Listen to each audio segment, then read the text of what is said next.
Welcome back. आप देख रहे हैं बनो अपना फाइनेंस मिनिस्टर और मैं हूं आपके साथ कविता थपलियाल। और बहुत अहम मुद्दे पर अब बात करेंगे क्योंकि अधिकतर भारतीय जो हैं वो रियल एस्टेट में निवेश करना पसंद करते हैं और उन्हें लगता है कि गाहे बगाहे अगर जीवन में पैसों की ज़रूरत हो तो कम से कम आपके पास एक ज़मीन है या ऐसी जायदाद है जिसको आप बेच सकते हैं, उसमें से पैसे ले सकते हैं या आप उसको रेंट पर चढ़ा सकते हैं और उसकी कमाई कर सकते हैं। तो आज हम किराए से कमाई का जो गणित है ये समझेंगे। आपको बताएंगे कि सबसे पहले ये रणनीति सही है या नहीं सही है, सही है तो किसके लिए सही है, गलत है तो किसके लिए गलत है, और साथ ही अगर आप अपने किराए की कमाई को बढ़ाना चाहते हैं तो आपके लिए क्या क्या नुस्खे हैं, सबको समझते हैं। Abhinav Kaul, vice president strategic partnership bankbazaar.com मेरे साथ जुड़ गए हैं। अभिनव, स्वागत है आपका बनो अपना फाइनेंस मिनिस्टर में। और मैं तो इसको बहुत ही टच्ची मुद्दा कहूँगी हम भारतीयों के लिए, ठीक है, बिकॉज अगर हम देखें तो हर 3 में से 2 आदमी के पास तो रियल एस्टेट है ही है, खुद का भी है, और मेरे ख्याल से एक ऐसा भी रियल एस्टेट है जिसको वो सेकंड होम की तरह भी ट्रीट करना चाहते हैं और उसमें वो रेंटल कमाई भी करना चाहते हैं। तो आज का फोकस रेंट की कमाई पर है। अच्छा, सबसे पहले तो जब भी आप फाइनेंशियल प्लानिंग की बात करते हैं अभिनव, तो उसमें रियल एस्टेट एक एसेट क्लास के तौर पे शामिल होनी ही चाहिए। और उसमें अगर आप खुद रहना चाहते हैं, सेल्फ कंजम्पशन के लिए अगर आप उसको इस्तेमाल कर रहे हैं, तब तो बिल्कुल ही फॉर्मूला सही बैठता है।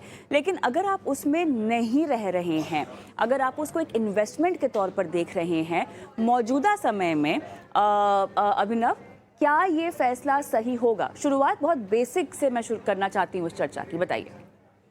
जी जी कविता, देखिए, काफी इम्पोर्टेंट टॉपिक है और काफी ऐसा टॉपिक है जिसको हर कोई डिस्कस बेसिकली करना चाहेगा। इंडिया में हमारा एक इंडियंस का एक एस्पिरेशन है कि हर किसी का अपना एक घर होना चाहिए।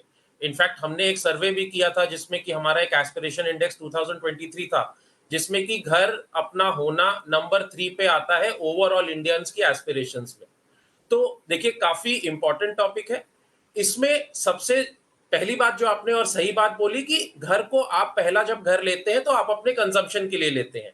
उसमें आप कोई रिटर्न या उसमें आप कोई प्रॉफिट की के अंदाजे से नहीं लेते हैं कि मुझे इसमें इतना प्रॉफिट होना चाहिए, बिकॉज वो एक इमोशनल डिसीजन होता है। उसमें पूरी फैमिली इन्वॉल्व होती है। आप अपनी रिक्वायरमेंट्स के हिसाब से अपना एक घर बनाते हैं।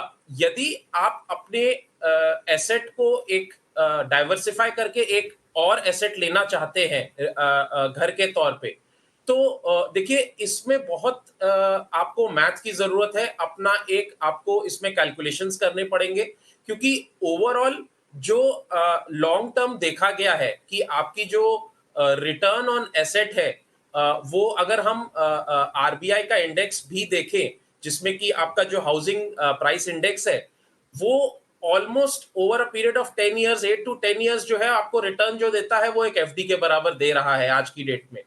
तो आपको एक बहुत सोच समझ के कैलकुलेटेड डिसीजन लेना पड़ेगा कि आप कहाँ पे घर ले रहे हैं, उसकी क्या वैल्यू है, आपके पास अपने कितने रिसोर्सेज हैं, आप कितना उसमें अपने एंड से डाउन पेमेंट कर रहे हैं। अगर आप लोन ले रहे हैं तो end of the day overall जो आपका रिटर्न आ रहा है वो नेट ऑफ आपके लोन के इंटरेस्ट को, आपकी मेंटेनेंस को कर पा रहा है कि नहीं, जो आपकी रेंटल यील्ड जनरेट हो रही है।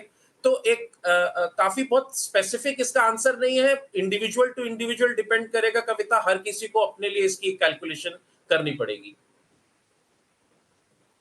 सही कहा कि काफ़ी इंडिविजुअलिस्टिक होगा आपका ये फैसला करना। लेकिन चलिए मान लेते हैं अभिनव कि किसी के पास रेंट पर घर चढ़ा हुआ है और वो शायद कमाई भी कर रहे हैं, तो एक ये रेंटल यील्ड का फॉर्मूला क्या होता है? अगर कोई रेंटल कमा रहा है तो कैसे समझे कि उनकी जो रेंटल यील्ड है, जो कमाई हो रही है, वो अच्छी हो रही है? और अगर आप ऐसे शख्स हैं जो अपने घर को रेंट पर चढ़ाना चाहते हैं, तब भी किस तरह से रेंटल यील्ड का गणित आपको समझना चाहिए? ज़रा इसके बारे में बताइए। जी, देखिए, रेंट यील्ड अगर मैं बोलूं तो एक बहुत बेसिक कैलकुलेशन होती है। मान लीजिए आपकी प्रॉपर्टी की वैल्यू 100 रुपए की है और एनुअली आपको उस प्रॉपर्टी पे किराए पे देने से जो रेंटल जनरेट हो रहा है वो मान लीजिए 3 रुपए जनरेट हो रहा है, तो आपकी रेंटल यील्ड जो होती है वो 3% कही जाती है। आइडली देखिए, जो रेजिडेंशियल प्रॉपर्टीज की यील्ड होती है वो 2 से 4% के बीच में रहती है। 3% को एक अच्छा रिटर्न माना जाता है। तो ये आपकी रेंटल यील्ड हो गई, लेकिन ये आपकी ग्रॉस यील्ड है। ग्रॉस यील्ड का मतलब है कि इसमें आपकी ये टोटल कमाई है उस ओवरऑल प्रॉपर्टी से। इसमें से आपको मेंटेनेंस चार्जेस एज ओनर देने होंगे, इसमें से आपको सालाना जो आपके प्रॉपर्टी टैक्सेस है वो देने होंगे, इसमें से आपके अगर आपने उस प्रॉपर्टी को लेने के लिए कोई लोन लिया है तो उसमें से आपको उसका इंटरेस्ट पोर्शन निकालना पड़ेगा। तो ये 2-3 चीजें जब आप उसको माइनस कर लेते हैं तो आपकी एक नेट रेंटल यील्ड आती है। नेट रेंटल यील्ड यदि आपकी 3% है तो काफी अच्छी मानी जाती है। अगर उससे नीचे है तो आपको जो ओवरऑल रिटर्न है वो कहते हैं अच्छा, वो हम कहेंगे अच्छा बहुत ज्यादा नहीं मिल रहा है। तो हमेशा जब भी आप अपनी प्रॉपर्टी को रेंट पे दें तो आप ये देखें कि जो आपकी नेट रेंटल यील्ड आपकी आ रही है, जो कि टोटल आपकी रेंटल में से interest component, property tax component, maintenance and repairs minus करने के बाद अगर वो 3% है तो वो एक अच्छा बेंचमार्क है, तब आपको प्रोसीड करना चाहिए। और अगर उससे काफी कम है तो फिर आपको सोचना पड़ेगा, बिकॉज वो प्रॉपर्टी जो है आपको अच्छी यील्ड नहीं देगी इन द लॉन्ग टर्म। अब कुछ नुस्खों की बात करते हैं अभिनव, जहाँ पर देखिए जब आप रेंट पर चढ़ा रहे हो घर तो आपको मार्केट रेट के हिसाब से ही रेंट मिलेगा, ठीक है। लेकिन यहाँ पर भी ऐसी कौन सी बातें हैं जो शायद अगर आप अपने घर में इंक्लूजन्स के तौर पर शामिल करें तो आप थोड़ा सा रेंट कमा सकते हैं। हर किसी को एक अच्छे से घर में रहने का मकसद होता है, सबको यही पसंद भी आता है। तो कैसे अपने घर में थोड़ा सा और खर्चा कर कर अपने रेंट की कमाइयाँ बढ़ा सकते हैं? कुछ टिप्स एंड ट्रिप्स बताइए। जी जी कविता, देखिए जब कोई किराए पे घर में जाना चाहते हैं, जो किराए पे भी घर लेते हैं, ऑब्वियसली उनका एक मकसद होता है कि हम एक अच्छे जगह पे रहें, बिकॉज हमको या अपने फैमिली के साथ रहना है या चाहे अकेले भी रहना है। एक ओवरऑल मेरे पास एमिनिटीज हैं, सुख सुविधाएं हैं। तो सबसे ज्यादा कभी किसी भी प्रॉपर्टी एज अ इन्वेस्टमेंट लेने में मैं कहूंगा सबसे ज्यादा जो मैटर करता है वो सबसे पहले है लोकेशन, कि आपका लोकेशन क्या है।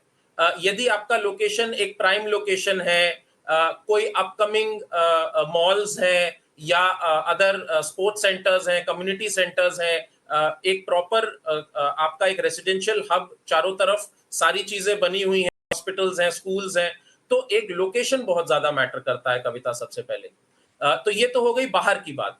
फिर आप सोसाइटी के अंदर आ जाएं तो सोसाइटी के अंदर जब आप घर लेने जा रहे हैं तो आप देखेंगे कि मेरे पास एमिनिटीज क्या है। मेरे पास क्लब हाउस है, ओवरऑल स्विमिंग पूल है, आजकल काफी सारी सोसाइटीज में ये सारी एमिनिटीज दी जाती हैं, जिम्नेजियम्स हैं, क्लब हाउसेज हैं, स्विमिंग पूल्स हैं। तो ये सारी एमिनिटीज हमारे पास है कि नहीं है, मार्केट्स जो है वो आसपास क्लोज बाय है कि नहीं है रोजमर्रा की जरूरतों के लिए। और फिर तीसरा पार्ट है कि आपने अपने घर को कैसे फर्निश किया हुआ है। तो ऑब्वियसली अगर आपने वाइट गुड्स प्रोवाइड किए हुए हैं, जैसे कि आपने बेसिक चीजें दे रखी हैं, घर के अंदर वॉशिंग मशीन है, आपका गैस का कनेक्शन ऑलरेडी पाइप गैस लगी हुई है, आपने उसमें एयर कंडीशनर से फर्निश किया हुआ है, तो ये तो हो गई वाइट गुड्स। अगर आपने फर्निश किए हैं तो आप एक रेंटल जो है वो ज्यादा कमांड कर सकते हैं ओवरऑल उस एरिया के मार्केट रेट से ज्यादा। इसके अलावा यदि आप घर फुल्ली फर्निश करके भी दे सकते हैं अपने किराएदारों को, जिसमें कि आपने उनको फर्निशिंग्स के तौर पे बेड, सोफा सेट, जो अदर फर्नीचर्स होते हैं वो प्रोवाइड करते हैं, तो ऑब्वियसली देन एज ओनर आप जो है उसकी ज्यादा डिमांड कर सकते हैं रेंटल कविता। बट देन आपको फिर वही चीज देखनी पड़ेगी, क्योंकि ये सब इंटरनल फर्निशिंग्स करने के लिए आपका जो ओवरऑल कॉस्ट है वो बढ़ जाता है। सो मान लीजिए आपका जो प्रॉपर्टी वैल्यू मान लीजिए 75 लाख रुपए की थी जो आपने लिया, तो ओवरऑल उसकी फर्निशिंग्स करने के लिए भी ऑलमोस्ट 20 से 25% फुल्ली फर्निश करने के लिए किसी घर को 20% तक आपको एक्स्ट्रा लग जाएगा 75 लाख के ऊपर। तो आपकी वैल्यू जो है ऑलमोस्ट 1 करोड़ के आसपास आ जाएगी। उस केस में आपको अपना रेंटल यील्ड जो है वो 1 करोड़ पे के ऊपर देखना चाहिए, ना कि 75 लाख के ऊपर। सो रेंटल बढ़ जाएगा बट आपकी कॉस्ट भी बढ़ेगी। सो एक ये ओवरऑल आपको मैथ अपने से निकाल करके अपने से करके एक्सेल के ऊपर या पेपर के ऊपर फिर आपको इसकी जो रेंटल है वो एक्स्ट्रा ऑब्वियसली मिल सकता है। ऑलराइट, चलिए, तो इस तरह से आपको अपनी किराए की कमाई को और बढ़ाने का मौका इस चर्चा के ज़रिए हमने समझाने की कोशिश की। और इसी के साथ बहुत बहुत धन्यवाद आपका अभिनव, आपने समय निकाला और दर्शकों का मार्गदर्शन किया।